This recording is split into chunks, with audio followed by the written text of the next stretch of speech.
ये है आपका रूम। सर अगर आपको खाने पीने की किसी भी चीज का ऑर्डर देना हो तो वो रहा फोन सर, नंबर 9 डायल कर दीजिएगा। Thank you.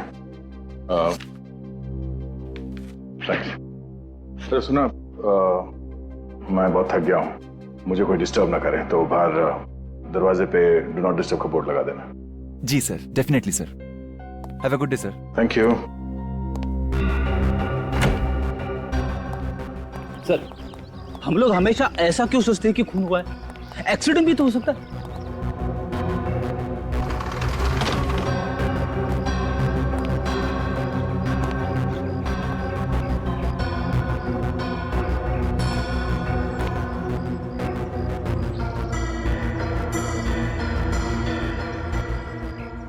हमारे आने से पहले यहाँ की पुलिस भी तो 8-9 दफा छानबीन कर चुकी है ना। सब लोगों ने कूद के आत्महत्या की है, यही एक जगह मिली आत्महत्या करने के लिए।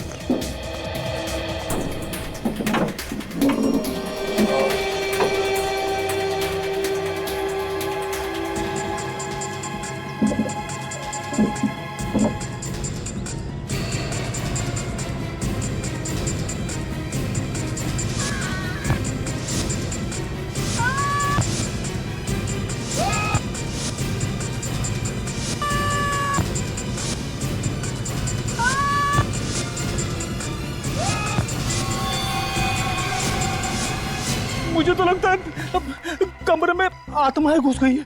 फिर भाई सर आत्मा कहती है कुछ जा, आदमी कुछ जाता है। फ्रेडी, अगर मैं थोड़ी देर तुम्हारे साथ और रहा ना, मैं खुद आत्मा बन जाऊंगा। दया, ये क्या कर रहा है? अरे दया, नीचे हटो। दया, दया, नीचे हटो, नीचे हटो। क्या कर रहे हो? होटल वालों को पता नहीं चलना चाहिए कि हम लोग कौन हैं। जल्दी चलो।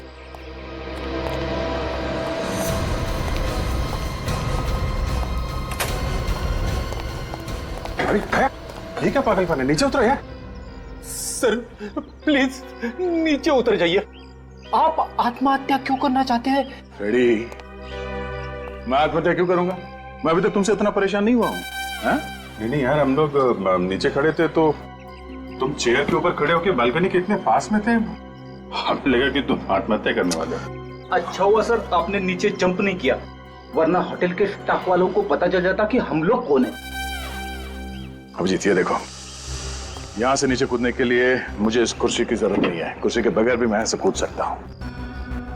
लेकिन अगर किसी और को नीचे फेंकना पड़े, वो भी इस तरीके से कि वो मुंह के बल गिरे, इसके लिए चेयर का इस्तेमाल करना पड़ेगा। ये निशान देखो, एक कुर्सी से लगा हुआ निशान है। एक कुर्सी यहाँ पर बार बार रखने से ये निशान आया है। आत्माएं चढ़ रही है कुर्सी पे। आत्मा नहीं है फ्रेडी, खूनी है। खूनी खूनी ने लक्षिता को और बाकी लोगों को इस चेयर का इस्तेमाल करके नीचे फेंका है। खूनी ने।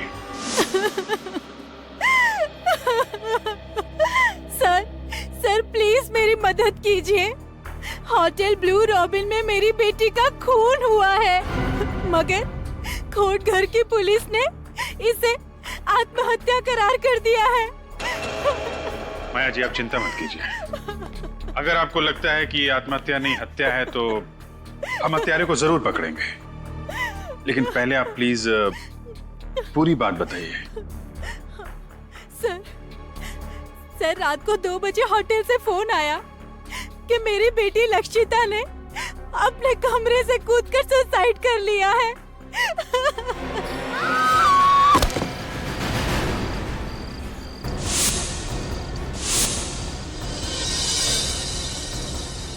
मेरी बेटी ने आत्महत्या नहीं की है, खून हुआ है उसका। देखिए मैम, पोस्टमार्टम की रिपोर्ट के हिसाब से आपकी बेटी का मर्डर नहीं हुआ है, उसने सुसाइड किया है। सुसाइड। जाइए आप यहाँ से। मेहरबानी करके हमारे होटल में तमाशा करना बंद कर दीजिए। वैसे भी बहुत बदनामी हो चुकी है हमारे होटल की।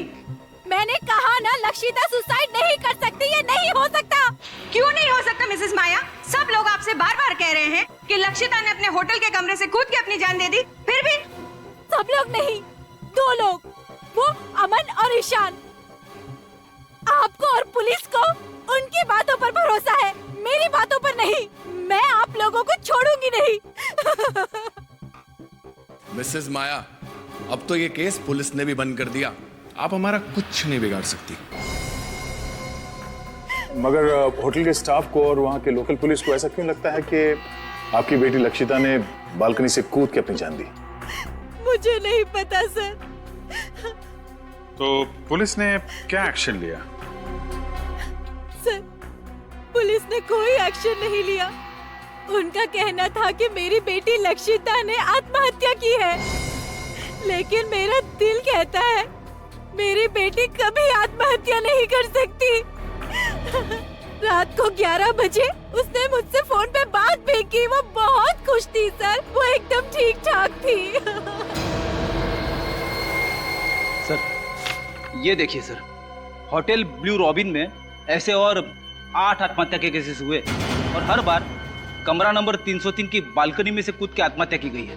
नहीं सर, सर वो लोग झूठ बोल रहे हैं। उन लोगों ने सच जानने की कोशिश ही नहीं की थी। उन 2 लड़कों से ठीक से पूछताछ भी नहीं की जो मेरी बेटी की मौत के चश्मदीद गवाह थे। देखिए, लक्षिता के बारे में हमें जो भी कुछ मालूम था हमने आपको सब बता दिया। हाँ आंटी प्लीज, अब उसके बारे में हमसे और कोई सवाल मत पूछिए।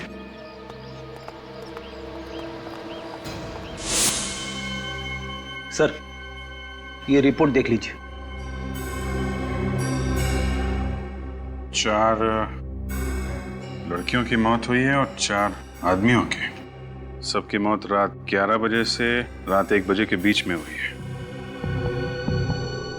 और पुलिस को किसी पे शक नहीं। हाँ सर, उनका कहना है कि लक्षिता की तरह बाकी 8 लोगों ने जब कमरा नंबर 303 की बालकनी में से कूद के आत्महत्या की तब कमरे में और कोई नहीं था। पूरा कोटघर उस होटल की बालकनी को भूतिया बालकनी कहता है। अगर उस होटल में ये सब हो क्या रहा है? ये तो पता लगाना पड़ेगा दया। 9 अलग अलग लोगों ने एक ही कमरे की बालकनी से कूद के आत्महत्या क्यों की? आखिर ऐसा है क्या उस बालकनी में? इस कमरे में बहुत बड़ा राज छिपा हुआ है। होटल के स्टाफ को और होटल के मालिक को सब पता होगा ये सब क्यों हो रहा है। जब नीचे रिसेप्शन में मैंने यही कमरा मांगा तो होटल का मालिक रेहांश और बाकी के स्टाफ मेंबर्स का चेहरा एकदम फीका पड़ गया था। हम लोग यहाँ करीब 1 हफ्ते रहेंगे। हमने यहाँ पास वाले केंद्र में औरतों की सुरक्षा और शिक्षा के लिए एक अभियान का आयोजन किया है। बहुत अच्छा काम कर रहे हैं आप लोग। हाँ वो तो है। मेरा नाम रेहांश है, मैं इस होटल का मालिक हूँ और ये मेरे मैनेजर हैं समर्थ।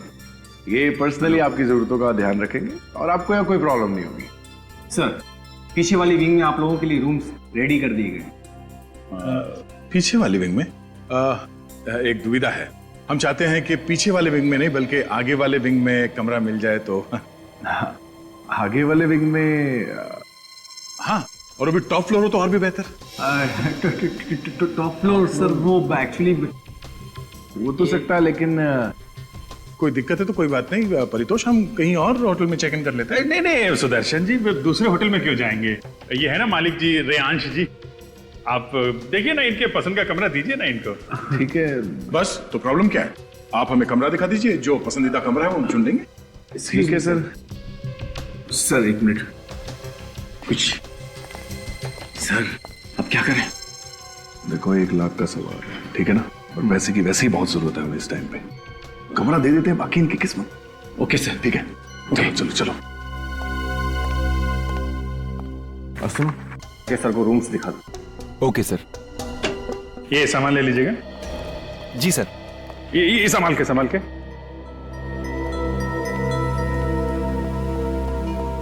जिस कमरे से आत्महत्याएं हो रही हैं उसके बगल वाला भी कमरा चेक करना पड़ेगा। रेडी, देखिए नीचे का कॉरिडोर चेक कर लो। पूर्वी,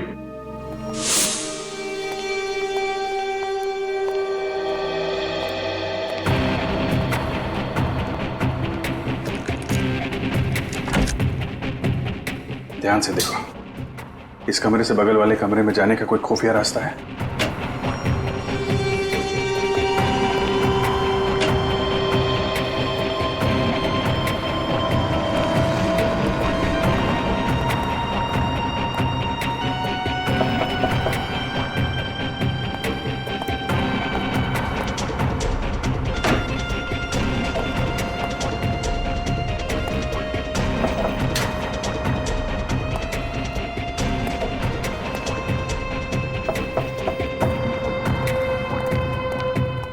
सर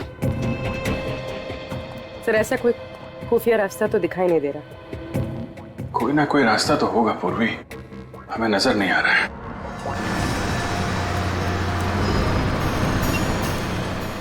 अरे भाई साहब, लोकेश लौकी आप ही हैं? जी साहब, लकी मैं हूँ। जब होटल रॉबिन ब्लू में लक्षिता ने जान दी थी तो उस वक्त तुम वहाँ मौजूद थे? आप लोग कौन? हम लोग सीआईडी से हैं। हमारे सवालों का सही सही जवाब दो। लक्षिता मैडम ने होटल का कैमरा नंबर 303 से कूदकर आपने जान दी।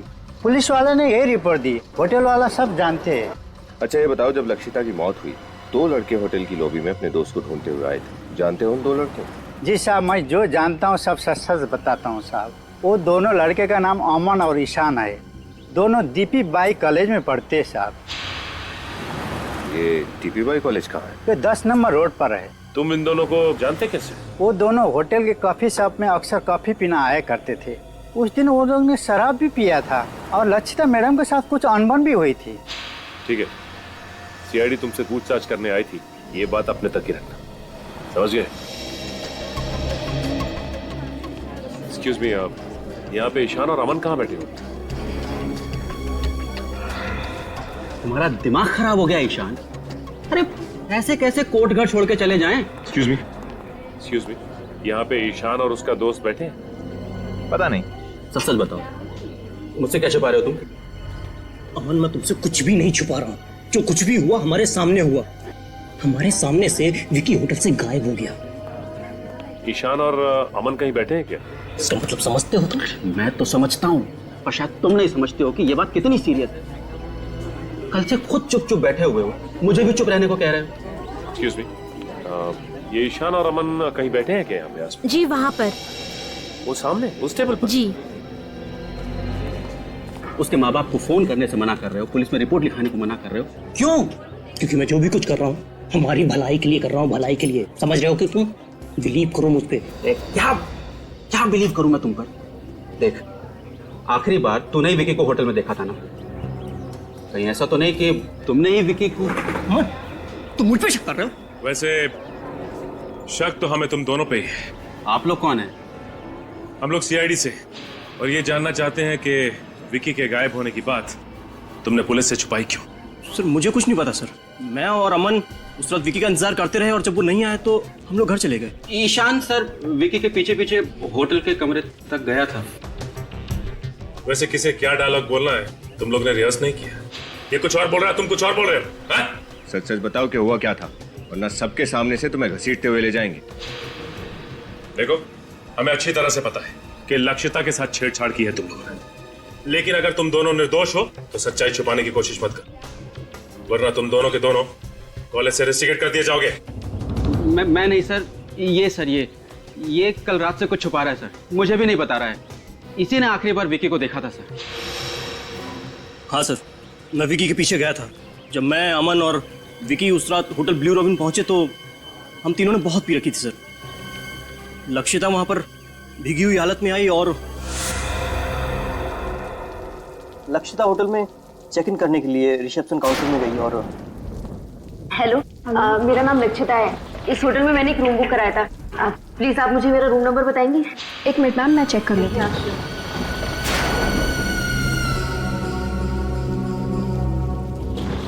सॉरी मैम, हम वो रूम आपको नहीं दे सकते। मैंने आपके होटल में रूम बुक कराया था। प्लीज आप फिर से देखिए। मैम उस रूम में काम चल रहा है। आपके होटल में कुछ भी काम चल रहा हो, ये मेरी प्रॉब्लम नहीं है। आपके होटल में मैंने रूम बुक कराया था और इसके लिए मैंने आपको एडवांस भी दिया था। अब मुझे मेरा रूम चाहिए बस। मैम आप यहाँ लॉबी में ही वेट कर लीजिए, सुबह तो कोई ना कोई रूम खाली हो जाएगा। क्या? यहाँ इस भीगी हुई हालत में इनके साथ? इन्होंने तो शराब पी रखी है। इनके साथ मैं सुबह तक इस लॉबी में बैठने वाली नहीं हूँ। कैसे कैसे लोगों को आप अपने होटल में आने देते हैं? देखिए सर, आप कैसे कर रहे हैं अपने क्लाइंट के साथ? मैंने ऑलरेडी एक रूम बुक कराया था और आप बोल रहे हैं अब उसमें रिपेयरिंग का काम है। मैम मेरा नाम समर्थ है, मैं इस होटल का मैनेजर हूँ। ओह, क्या प्रॉब्लम है? सर मिस लक्षिता को जिस विंग में रूम दिया था उस विंग में काम चल रहा है। ओह, तो दूसरी विंग में कोई रूम खाली? विंग बी में एक रूम है पर वो सुबह खाली होगा, तब तक इन्हें यहीं लॉबी में वेट करना होगा। वो मैं हरगिज करने वाली नहीं हूँ। अगर आप लोगों को प्रॉब्लम थी तो आपको मेरी बुकिंग एक्सेप्ट ही नहीं करनी चाहिए थी। Relax ma'am. मैम उफ़ो, शहर में मैं किसी को नहीं जानती हूँ। सर वो ए विंग में 3rd फ्लोर पे वो रूम था ना, क्या नंबर था उसका? तो ठीक है ना, आप वो रूम मुझे दे दीजिए प्लीज सर, थोड़ा सा जल्दी कर दीजिए, मैं ऑलरेडी पूरी भीगी हुई हूँ। रिलैक्स। एक काम करो, बेल बॉय को कॉल करो और मैं एक बार सामान रूम में शिफ्ट करवाओ, जब तक आप ये फॉर्मेलिटीज कंप्लीट कर श्योर।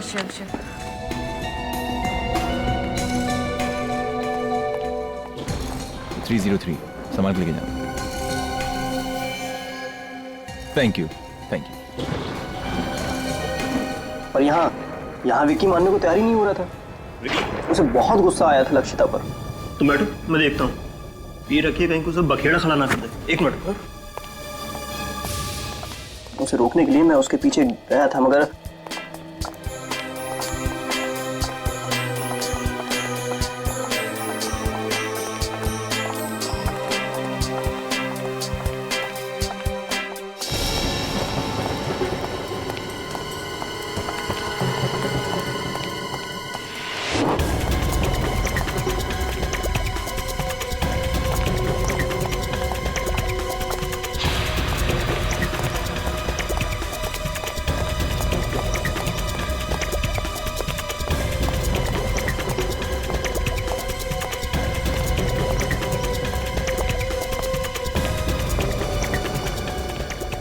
जब मैंने विकी को रूम नंबर 303 की तरफ जाते हुए देखा तो मैं घबरा गया सर, क्योंकि वो रूम तो लक्षिता को दिया गया था। नशे में विकी का गुस्सा काबू में नहीं रहता। मुझे डर था कि कहीं वो लक्षिता को कुछ कर ना दे।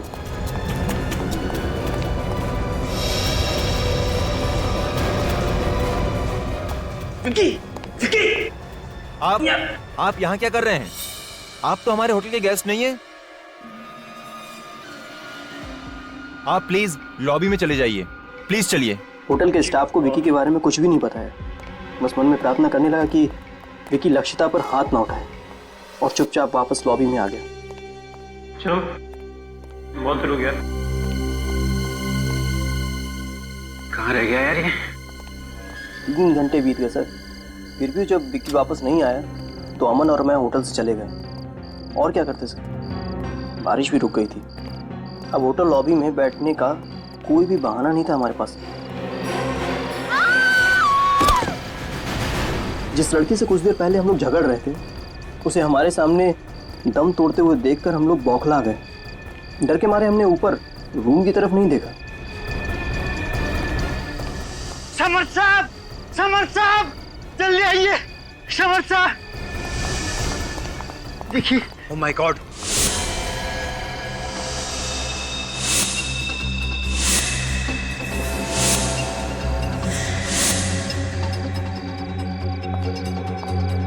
ओह नो, फिर से एक और मौत।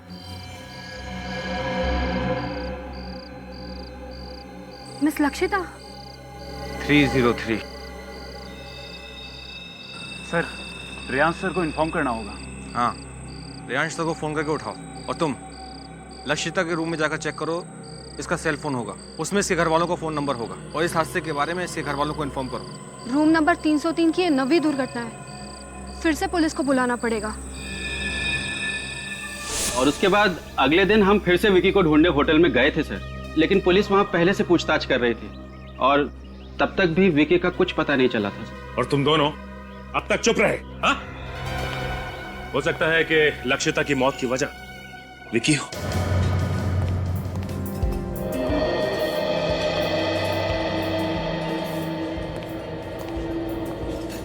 हो ना हो ये विकी इसी होटल में। अगर ऐसा है तो होटल के स्टाफ ने कहीं ना कहीं कभी ना कभी तो विक्की को देखा ही होगा ना। अगर ये विक्की मिल गया तो सारी कहानी का पता चल जाएगा। ये भी तो हो सकता है दया, लक्षिता के साथ जो कुछ हुआ हो विक्की ने देख लिया हो सकता है, और यहाँ के स्टाफ ने उसे पकड़ के ठिकाने लगा दिया होगा। चुप, सुन, हमें विक्की को ढूंढना है और हम पर किसी को शक नहीं होना चाहिए, समझे? सर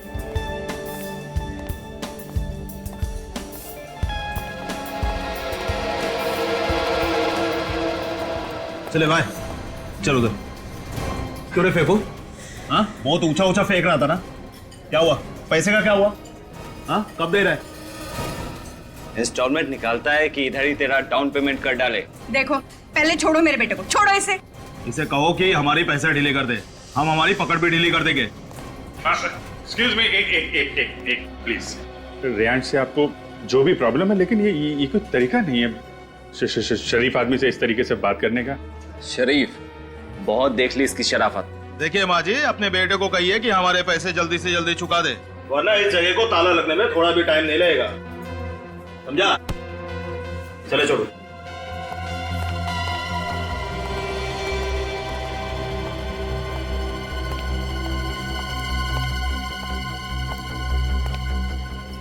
चलो मेरे साथ। ये लगता है आत्महत्या की आड़ में हत्याएं हो रही हैं यहाँ पे। कहीं हत्याओं का संबंध इस बात से तो नहीं कि ये होटल कर्ज में डूबा हुआ है?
विकी उस दिन से इसी होटल में, लेकिन होटल वालों को पता ही नहीं। तो ऐसा तो नहीं कि विकी का भी मर्डर हो गया? सर मुझे तो लगता है कि इन्होंने विकी की लाश को इस होटल के बाहर के ठिकाने लगा दिया।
ये क्या कर रहा है?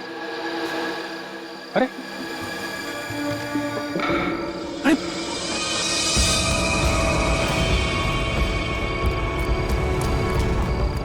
दया,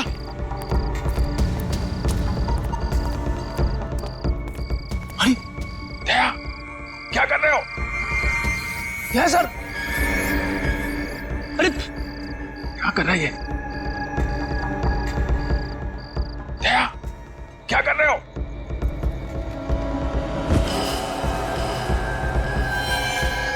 दया, अरे निखिल, क्या हुआ सर? दया के कमरे के मास्टर की दो जल्दी।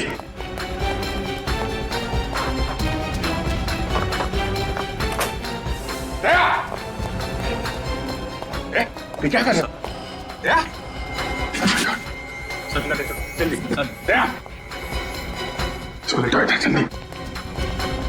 दया, संभल के। सर, सर, सर, डॉक्टर को बुलाओ जल्दी। दया, क्या हुआ है? सर लगता है सर को कोई नशीली दवा दी गई है। मगर वो आदमी अंदर आया कहां से? खूनी दरिंदे नहीं, वो सारे के सारे कुल्हाड़ी लेके मुझे मारने आ रहे हैं। नहीं, और वो औरत, उससे कहो कैसे चीखे नहीं। मैं पागल हो जाऊंगा। पागल हो जाऊंगा मैं, पागल हो जाऊंगा मैं कह रहा था सर, कमरे में आत्मा है, कमरे में आत्मा आती है। Shut up Freddy. ऐसा क्या देख लिया दया ने यहां इस कमरे में? आइए डॉक्टर साहब, डॉक्टर साहब आइए, आइए। डॉक्टर प्लीज जल्दी देखिए। मेरे दोस्त को भ्रम हो रहा है कि कई लोग इसे मारने आए थे। मैं अभी चेक करता हूं।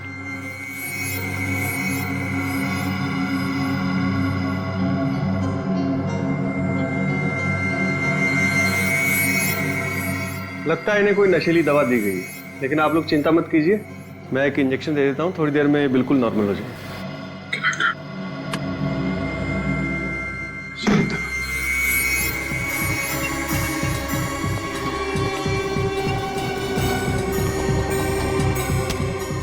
ये तो बंद है।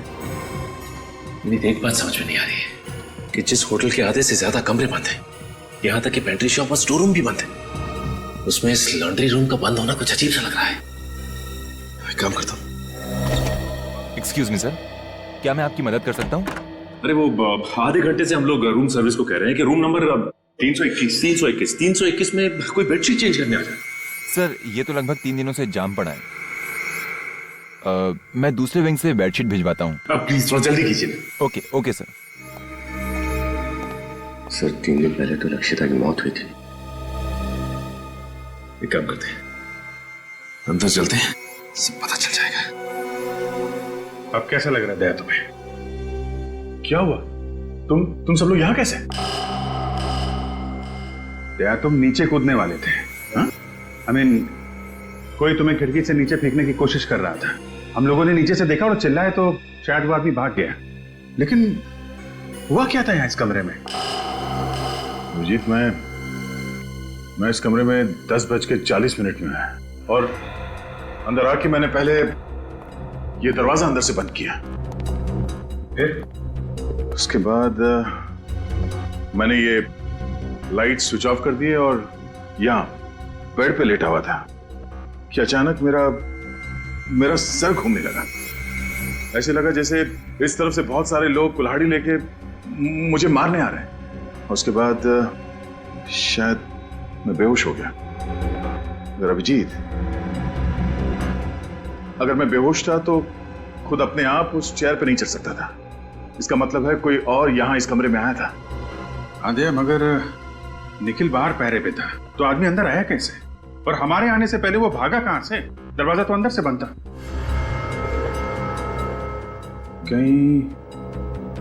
कहीं वो नशीली चीज तुम्हें किसी ने सूंघा तो नहीं दी? मगर कमरे में तो मैंने किसी भी चीज को नहीं सूंघा था। एक सेकंड, ये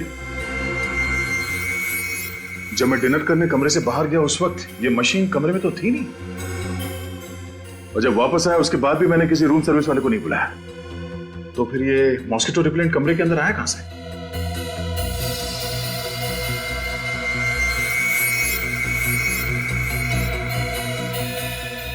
तो इसमें है वो नशीली दवाई। तभी जिन जिन लोगों को इस कमरे से फेंक के खून किया गया था, उनकी पोस्टमार्टम रिपोर्ट में ड्रग्स का नामो निशान नहीं था। उन सबको ये नशीली दवाई सुंघाई गई थी, जिसकी वजह से वो बेहोश हुए थे और उनका खून कर दिया गया। फिर से चेक करते हैं कमरा।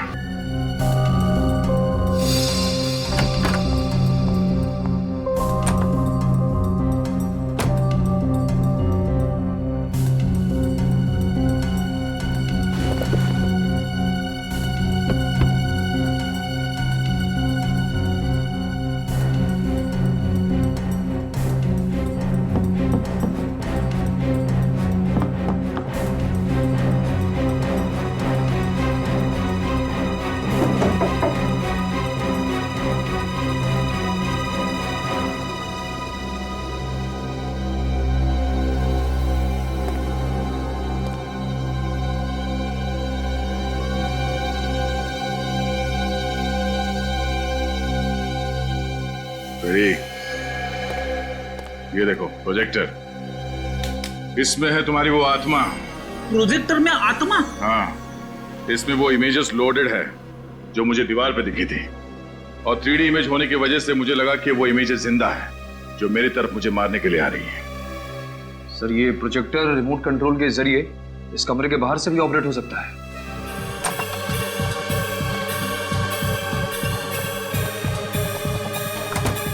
बहुत बदबू आ रही है, शायद इधर से।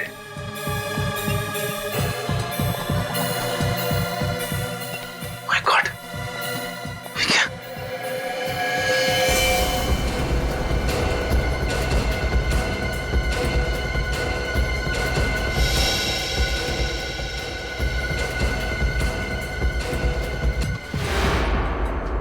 चाकू लगा ऐसे?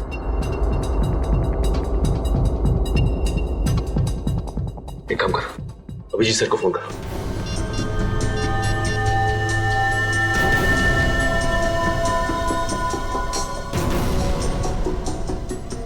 विकी,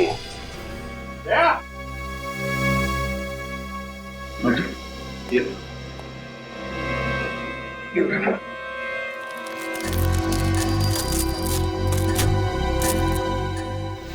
देखा, ये है वो खुफिया रास्ता है जहां से वो खूनी इस कमरे में आता जाता था।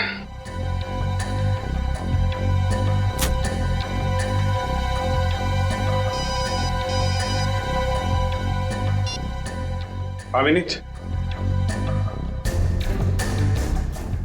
अच्छा रुको वहीं पे, विक्की की लाश मिली है। निखिल, होटल के मालिक और मैनेजर को लॉन्ड्री रूम में बुलाओ।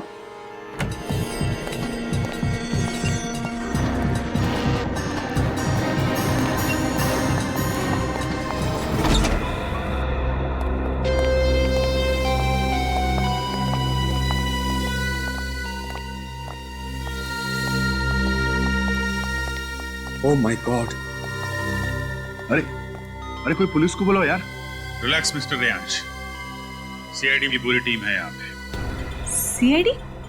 लेकिन आप लोग तो... देखिए, हम लोग ना तो एनजीओ से हैं, ना ही मेरा नाम परितोष है। हम सब लोग सीआईडी से हैं। मगर आप सबने हमसे अपनी पहचान क्यों छुपाई? रूम नंबर 303 में लक्षिता और बाकी के 9 लोगों की मौत हुई है। उसी की तहकीकात करने के लिए हमें अपनी पहचान छुपानी पड़ी। और वो खून कैसे हो रहे हैं, इसका पता लगा लिया हमने।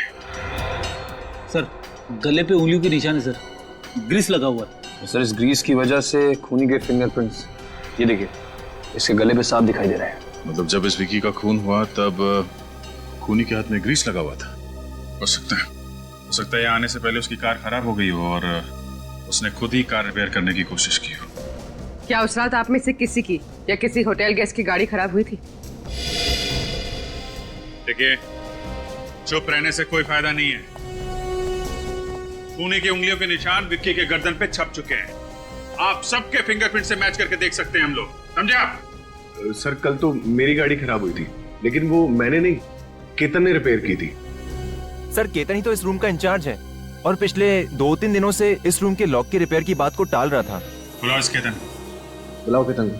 तो वो तो होटल में नहीं है। अच्छा, तो फरार होने की तैयारी में होगा ये। लेकिन सर कोटगढ़ में तो ना ही कोई एयरपोर्ट है और ना ही कोई रेलवे स्टेशन। बस स्टैंड तो है। हाँ सर, बस स्टैंड तो है, लेकिन उससे इस टाइम कोई बस नहीं मिलेगी, क्योंकि कोटगढ़ से सबसे पहली बस सुबह 9:30 बजे ही निकलती है।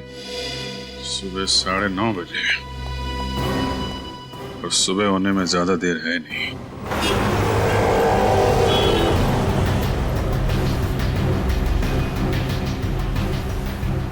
मुंबई जाने वाली पहली बस डिपो से 9:30 बजे निकलेगी। उसे किसी भी हाल में डिपो में दबोचना बहुत जरूरी है। सर अगर हम रात को ही डिपोट पे पहरा देते तो शायद ठीक रहता। नहीं विनीत, वार तब करना चाहिए जब लोहा गर्म हो।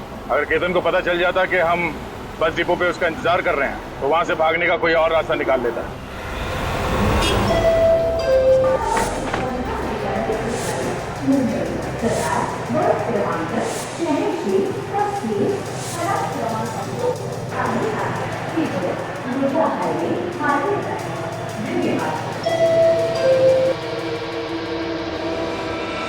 तुम और यहाँ? मैं तुम्हारे पाप में और भागीदार नहीं बनना चाहता। चले जाओ यहाँ से। तुम कहाँ जा रहे हो? मैं ये शहर छोड़कर जा रहा हूँ हमेशा हमेशा के लिए। तुम जहां भी जाओगे सीआईडी ऑफिसर्स तुम्हें ढूंढ ही निकालेंगे। उन्हें पता चल गया है कि तुम आज यहाँ से मुंबई भाग जाने के चक्कर में हो। सीआईडी और मेरे पीछे? हाँ। अब मेरा क्या होगा? देखो, तुमने मेरी बहुत मदद की है। मैं तुम्हारा कर्ज उतारना चाहता हूँ। मुझे कर्ज उतारने का एक मौका दो। मैं तुम्हारी भलाई के लिए कह रहा हूँ, ज्यादा सोचने की जरूरत नहीं। मेरे साथ चलो। कम ऑन, चलो मेरे साथ।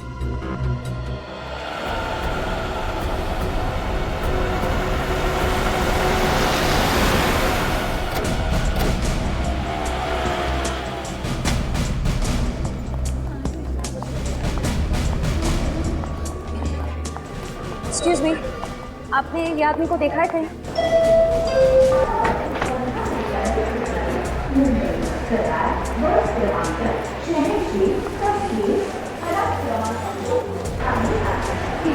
इसे देखा है आपने कहीं? इसको देखा है आपने कहीं?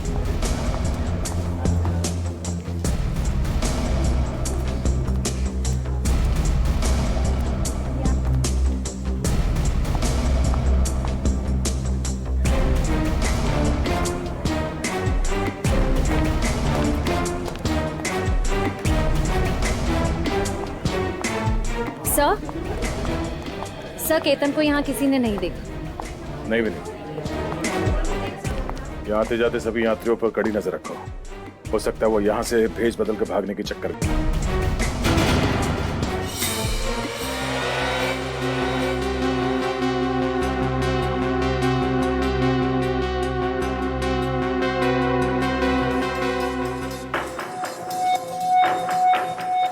तो मुझे कहाँ ले जा रहे हो? आखिर यहाँ से बचकर भागने का प्लान क्या तुम्हारा? मौत। मौत? किसकी मौत? तुम्हारी मौत। आखिर ऐसे कब तक भागते रहोगे? मैं तुम्हारी इस दौड़ को ही खत्म कर देता हूँ। हर क्राइम में तुम मेरे साथ रहे हो। तुम मेरे सच्चे साथी हो। तुमसे बिछड़ने का मुझे बहुत दुख होगा। मतलब ये है।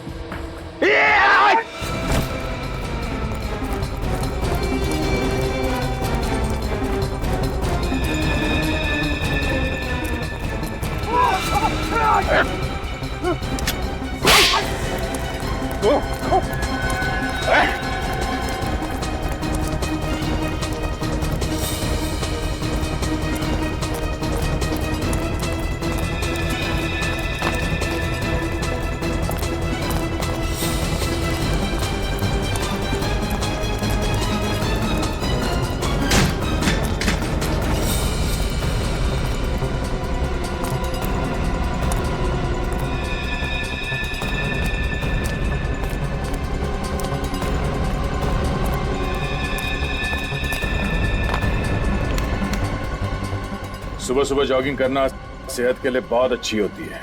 कोई शिकायत नहीं मिस्टर समर्थ।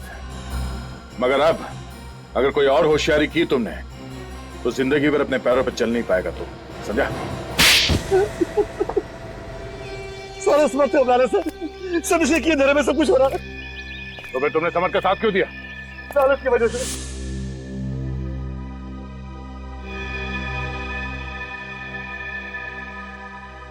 इसने मुझे 10% का पार्टनर बनाने का वादा किया था। मिस्टर समर, तुम तो होटल ब्लू रॉबिन के मैनेजर थे, हाँ? होटल की सारी जिम्मेदारी तुम्हारी थी, तो फिर तुमने ये सब क्यों किया? सच तो यह है कि होटल ब्लू रॉबिन मेरा है, मैं उस होटल का असली मालिक हूँ। क्या? हाँ, रेयांश के पिताजी ने मेरे पिताजी के साथ बेईमानी करके वो होटल अपने नाम पर करवा लिया था और मैं जानता था कि वो होटल कभी भी मुझे नहीं मिलेगा, लेकिन मैं अपना बदला तो ले सकता था। इसीलिए मैनेजर बनकर तुम उसी होटल में नौकरी कर रहे थे? हाँ, होटल का मालिक एक मामूली सा नौकर बन गया था। ये सब करके तुम चाहते क्या थे? मैं चाहता था कि वो होटल बंद हो जाए। जैसे वो होटल मुझसे छीना गया है, वैसे ही रेयांश और उसके परिवार से भी छीना जाए। अब वही होगा। 10 मौत हुई है वहां, 10। अब रेयांश और उसका परिवार वैसे भी कर्जे में डूबा हुआ है और वो कर्जा चुकाने के लिए अब उस होटल का कब्जा बहुत जल्दी उन्हें छोड़ना पड़ेगा। और विक्की, उसे क्यों मारा तुमने? विक्की हमारा राज जान गया था। मैं उसे मारना नहीं चाहता था, पर किसी गवाह को जिंदा भी नहीं छोड़ सकता था। मुझे तुम पर तरस भी आ रहा है और गुस्सा भी। रेयांश के पिताजी ने तुम्हारा हक छीन लिया, गलत किया, मगर तुम्हें भी कोई हक नहीं है कि अपना बदला लेने के लिए 11 बेकसूर लोगों की हत्या कर दो। बस अपने आखिरी दिन गिनने शुरू कर दो, तुम्हें तो फांसी होके ही रहेगी।